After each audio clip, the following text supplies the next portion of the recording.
दोस्तों अस्सलाम वालेकुम रहमतुल्लाहि व बरकातुहू। मैं आपका दोस्त डॉक्टर एस्टर यूट्यूब चैनल में आपका दिल से स्वागत करते हैं। देखने के लिए, सब्सक्राइब करने के लिए, लाइक करने के लिए। दोस्तों आज हम आपको बताएंगे अगर आपको हल्का फुल्का बुखार हो जाए तब आपको क्या दवाई लेना चाहिए। ये एडल्ट यानी जवान 18 साल से ऊपर के लोगों के लिए, जैसे आप फेवरेस प्लस टेबलेट ले लीजिए 10 टेबलेट, फेवरेस प्लस 10 टेबलेट ले लीजिए। एक सुबह नाश्ता के बाद, एक रात में खाना खाने के बाद खाइए।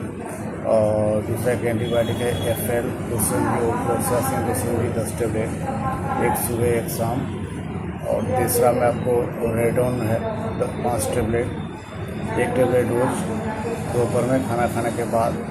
और एक रेस्ट कफ सिरप आता है खांसी के लिए, 10 ml सुबह 10 ml शाम खाइए। और एक गैस का दवा ले लिए एसिलोपेक्स 50 mg 10 टेबलेट सुबह शाम। इससे आपको खांसी सर्दी बुखार में राहत होगा, आराम होगा। और आप उम्मीद करते हैं फर्स्ट के 5 दिन में आप आराम हो जाएंगे और स्वस्थ हो जाएंगे। तो प्लीज़ अगर वीडियो अच्छा लगा है तो चैनल को सब्सक्राइब कीजिएगा, लाइक कीजिएगा ज़रूर। तब तक के लिए जय हिंद, जय भारत।